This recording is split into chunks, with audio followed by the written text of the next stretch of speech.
So I've had a little bit of a wobble recently, and I'm finding it harder to be positive and upbeat and to motivate myself.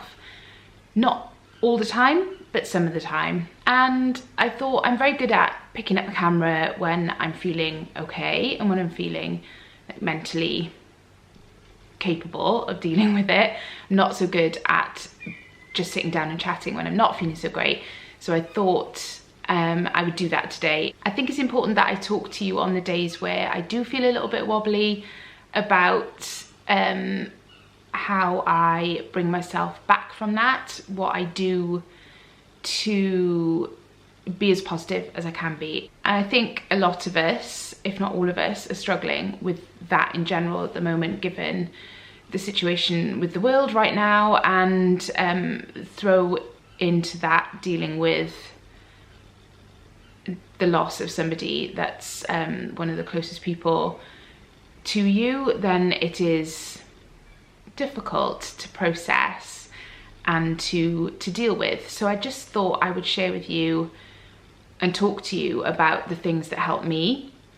It's very much a personal thing. Everyone deals with and responds to things differently, obviously, so I'm not it's not that I'm sharing advice, I'm just sharing experience. And I just wanted to just put this out there because I found a lot of information that I have found online has helped me to look at things slightly differently or to motivate myself in a slightly different way. So if I can help somebody else in that way, then it's worth me having this chat with you.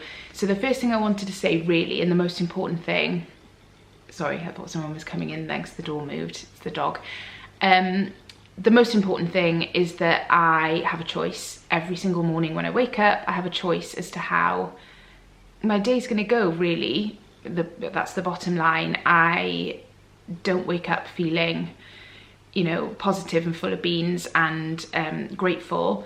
The second I open my eyes in the morning, more often than not, I wake up and think, oh my God, I can't believe this has happened.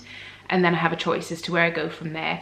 And I've always kind of subscribed to that way of thinking. I've very much been I'm a glass half full person.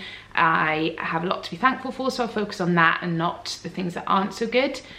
But obviously things come in your life that make that more difficult to follow. So very much the most important thing for me is acknowledging that choice and making the right one for me, which is always 99.9% of the time it's right, okay, this is awful, but I'm gonna make the best of my day. I've got this, you know, so many things to be grateful and thankful for that I have to focus on those. That's what my mum would want, that's what I need to do. So that is the choice that I make every day. Pretty much as soon as I open my eyes and get up and start my day, I have to think positively, and that then usually will impact and follow through into the rest of my day. The next thing is to move, just to move my body, and I've never been more conscious of that need in me than over the last few months. I always knew I felt better after exercise, but I didn't make it a priority. I would fit it in when I could. Now it is an absolutely essential part of my day. It makes me feel better physically, but more important than that, it gives me so much mentally. I feel stronger, I feel more patient, more able to cope with the situation that we're in where we can't leave the house and we have to homeschool and all of those things that we're all dealing with at the moment, and everything else that I'm dealing with on top of that. I can process it day by day, and it is day by day, one step at a time, but I can process it for that day much more efficiently if I have exercised and got that out of my system. I was saying to my husband the other night, actually, if you haven't seen my last video, I mentioned in there that I bought a Peloton, and that is what I use every single day, and I sweat in places that I didn't know I had, so it's a good workout. And I was saying to him the other day that until we had that in our house, if I couldn't go out for a run, and I need it to be exercise on my own, not with the kids, I take them out every day, but this has to be on my own. And until we had, my foot's gone numb, until we had the Peloton and I had that option to use every day, I felt like a caged animal almost. I felt like I just had to get that. It was almost like an instinctive thing that I felt trapped, and I just needed to be able to get something out of me. And so far that is helping me. I know it sounds really dramatic, but that is the closest thing I could get to describe how I was feeling before versus how I feel now, having that option open to me. And as I said in my video from a few days ago, you can achieve that without having a Peloton. That's not what I'm saying, but that works for me. Any form of exercise that works for you is better than none at all, in my opinion. The next thing, and this is something that's huge for me because I'm not very good at it, is to filter out anything that is sucking that positivity away from me. I have to work so hard to be positive and to make my day go that way, that anything that is just eking away at that positivity or making that positivity more of a struggle, I have to filter it out. I saw a quote somewhere about how, I'm going to butcher this now, I won't get it, but the gist of it was that basically I'm dealing with so much in my own head emotionally that I can't carry your baggage as well. Words to that effect. I'll try and find it and put it on the screen if I can find it.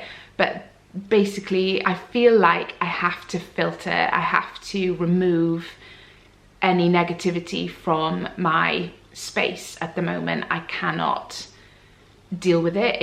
It drags me down much quicker than it would have done before all of this happened. I feel like my tolerance level for negativity is virtually non-existent, to be honest, at the moment. I just can't take it on board. I can't carry it. I have to surround myself with positivity, remove myself if I can feel like, if Dan, for instance, my husband, if he's in a bit of a mood, and if we'd had a row before, I might have kept on at him until I got my point across, whereas now I just remove myself from the situation. I have to keep my spirits up. So following on from that, the next important thing for me is to reinforce the positivity. Surround myself with and consume things that make me feel more positive and that help me to process my feelings and emotions. So be that podcasts, books, Instagram accounts, blog posts, even a Netflix show that I choose to watch. I've watched a lot of Friends recently. It's familiar, it's comfortable, I love it, it cheers me up. So just reinforce those positive feelings, and that is something I make a conscious effort to do every single day. I will do a video again on the books and podcasts that have helped me over the last 6 months, because there are many and some of them are just, what the heck was that? The last thing, and the one that I find the most challenging, I'm not very good at it, is to choose me. I have to prioritize myself, because if I'm not feeling positive and the best version of me, then that has such a knock-on effect, obviously, on my children and my family.